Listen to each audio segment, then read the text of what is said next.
Never find truth. All you can do is find false, drop it and get rid of it. And eventually, when you can't get rid of any more false, what you're left with is the truth. How much false can you find? And there's lots in history.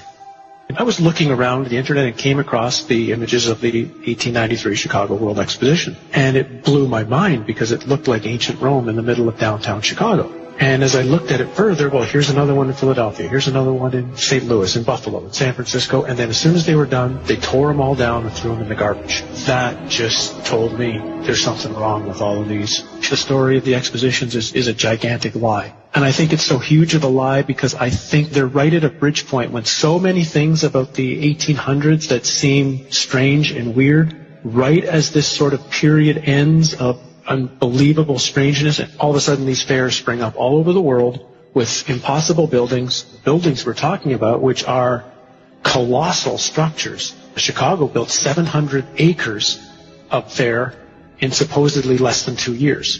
St. Louis built 1,200 acres of exposition buildings. One of the buildings in Chicago, the manufacturer's building, would house 300,000 people. There's a giant statue in the middle of the lagoon. It was called the Golden Lady, and it was known as the Statue of the Republic. It was 65 feet tall. They say it was covered in gold leaf that had copper underneath, but others speculate it was actually made out of solid gold.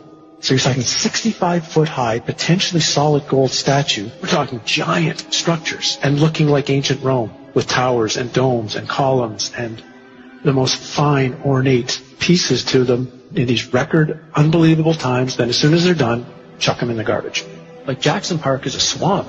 So supposedly they had to drive down tens of thousands of wooden stakes in order to support the weight of everything. They dug out massive lagoons, lakes. They had a canal system that ran through the entire exposition. They also had an above-ground electric train. An electric train, well, where's the electricity coming from? That's running around the park. They had a moving walkway down by the shore. Not enough people are asking, where does this technology come from? Just to frame it, if I'm not mistaken, the Chicago Fair was the first time people had seen electric light. Tesla's the one who got the electricity contract for the Chicago Exposition, and it was certainly more than all of the lights anyway that were in New York City at the time were at the Chicago Exposition. Now, it must have been mind-blowing for most of those people who had only seen gaslight or candlelight at night to see that city lit up in such a way. Again, count the ways. It's 1901. We are told, whether it's true or not, the idea of being able to electrically do anything hasn't been around that long. And this fair is bizarre. This is supposed to be Tesla's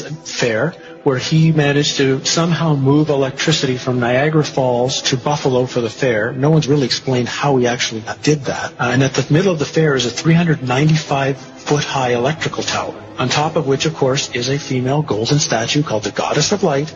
That this thing was lit up by, some suggest, 500,000 electric light bulbs. Again, when you look at the photos of this thing, it's just, where do they really get the power from? I mean, think of what it would take today if you had a place with no electricity and no way to pipe it in, the generators that would have to be built. For example, there's a building that went up for the Barcelona Exposition in 1888. It was claimed to be the fastest built building in the world, 5,000 square meters, capacity for 2,000 guests, 600 rooms, 30 apartments, and it was supposed to be built in 53 days. This is supposed to be a time of horse and buggy.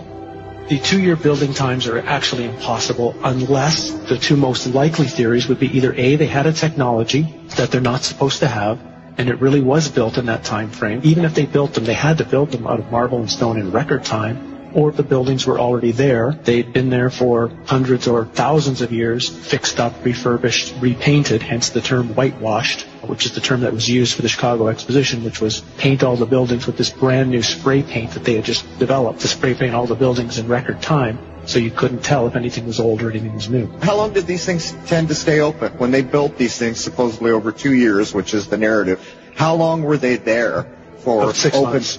6 months for the public to come. And then what was amazing, for example, in St. Louis, 2 days after the fair ended, they brought in a demolition team from Chicago with explosives and blew the thing up. They actually used dynamite to blow it up, and they say threw it in landfills. Things like the World Fairs shows there was a time in our past, and even not that far in our past, where humans seemed to be at a completely higher level. Human living and human knowledge were constructed into the buildings using cymatics, using sacred geometry. These fairs, they're so important to study because the history that we know right now as history was invented at the time these fairs were going on. One of their underlying nefarious purposes was to teach a historical narrative to the population that they were supposed to believe and agree with.